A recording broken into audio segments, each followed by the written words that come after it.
Hi, this is Melissa Teitelbaum. I use the pronouns she and her. I'm doing my bachelor's of social work at Ryerson University, and I'm a placement student at For a Safer Space. The book I'm talking about today is Hood Feminism by Nikki Kendall. It's about the gaps that exist in today's mainstream feminist movement, who benefits, who's being left out in terms of race, class, sexual orientation, and ability. She asks us also to look at issues such as food security, access to quality education, safe neighborhoods, a living wage, and medical care as feminist issues. Today, I will be focusing on the book's fifth and sixth chapters. So, in chapter 5, which is entitled Reigning Patriarchy, key themes are the patriarchy, or a system of society or government where men hold the power and women are mostly excluded. There's misogyny or prejudice against women. This chapter focuses on how both patriarchy and misogyny are recreated in racialized communities as a result of messaging received from the dominant white patriarchy. So in this chapter, Kendall talks about growing up with a grandfather and father who were traditional about gender. And this made her realize that it is complicated to navigate patriarchal norms when men we are close to are involved.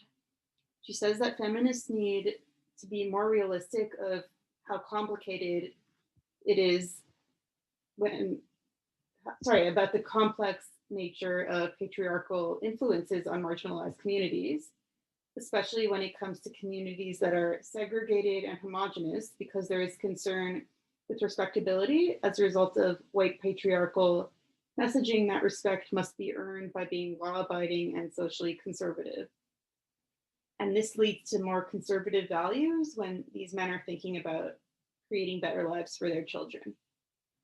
So, because of a lack of respect elsewhere, the men in these scenarios value a measure of subservience and submission from women that is intended to make up for what they can't receive in the wider world. And hypermasculinity becomes about about an assertion and defense of respect. As well, gang culture leads to toxic masculinity, but is in itself a method of self-defense from the broader world. A part of Black feminism becomes having to think about wanting the men in their communities to succeed without it being at their own expense, because they realize that patriarchal dynamics in communities of color develop as a reaction to institutionalized violence of colonialism and imperialism. There is also the war on drugs and mass incarceration as factors. Since if you're absent from your family and community for years because of incarceration, then when you do return, you're unlikely to have the skills needed for any kind of healthy, progressive relationship. And with so many men incarcerated, in particular heterosexual women, felt that they had to compete for partners by tightly adhering to the most patriarchal of standards. So it becomes about survival. There's also the violence and trauma that marginalized women and girls in particular are facing. Black women face one of the highest rates of intimate partner violence. There are high rates of shootings. There's the hypersexualization of the bodies of girls of color. There is adultification, or seeing children of color as significantly older than they are, leading to higher expectations and then being seen as unworthy of protection. So, as well, girls who are better at being seen as a good girl and following the rules are more likely to be offered resources they need to succeed in their lives. And this is in connection with respectability politics. So Kendall tells us that there's a need for more internal work in marginalized communities, as well as a need for a reduction in the number of structures that seek to mimic instead of challenge patriarchal narratives. And white feminists in particular must wait to be invited to facilitate in the healing of communities that are suffering. But in the meantime, they can always challenge the white patriarchy on their own. A key quote in this chapter that I found compelling on page 80 was, "The patriarchy isn't dead, and nor is it the same everywhere, and calling for solutions without addressing the impact of class and race evades the real problem." So though white feminism definitely deals with issues that arise out of facing the patriarchy, there is perhaps a lack of awareness of how these issues are compounded when factors of class and race are introduced into the conversation. And in the case of Black women, not only must they face the white patriarchy, but also the issues of misogyny reproduced in their own communities that are a response to the overarching patriarchy. So that's it for chapter 5. Chapter 6 is called How to Write About Black Women. One of the key, most important themes in this chapter is respectability politics, which is when members of a marginalized group police the behaviors of fellow group members in order for the group to appear respectable and fit into the norms and values of the dominant society. So in this chapter, Nikki Kendall talks about how respectability politics are used to control group behavior, and what is deemed appropriate or inappropriate behavior has roots in structural inequality. So what is considered to be the norm is not decided by the group itself, but comes from outside.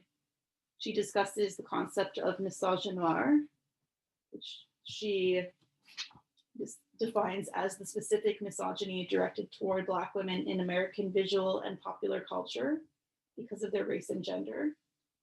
Black women are told that self-correction is necessary in order to be able to participate in the economy and get desirable jobs. And Black people in general are expected to pull themselves up by imaginary bootstraps in order to be found worthy. The ideas of how Black people must act in order to be respectable have been set up by white supremacy, and there's a cultural pressure to be an upstanding Black woman to avoid any behavior that makes Black women look bad. So Black women are expected to constantly adjust their own behavior to avoid the racist, classist, and sexist stereotypes that other people assign to them. And this makes the impact of racism even worse, because when Black women internalize the standards set by racism and hold themselves to these oppressive standards, they create a self-replicating schism, as Kendall describes it, inside their own communities. And at the same time, mainstream feminism is using the lens of respectability to ignore those who cannot replicate whiteness. The fight for equality then becomes the responsibility of the oppressed. The powerful and privileged do not feel as though it is their responsibility to listen or learn. Women of color are not able to express any emotions over the injustices they face if they want to continue to be seen as respectable, which is dehumanizing. And having to bury emotions under the surface takes its toll both mentally and physically. Having to behave in this way does not even result in the validation of receiving respect. So in order to combat this issue, we must let go of all aspects of white supremacy and embrace Blackness in order to heal these communities. This includes an end to maintaining toxic hierarchies of respectability. Feminists need to listen to marginalized women about their wants and needs. And as Kendall describes it, equity means making access to opportunity easier, not deciding what opportunities they deserve.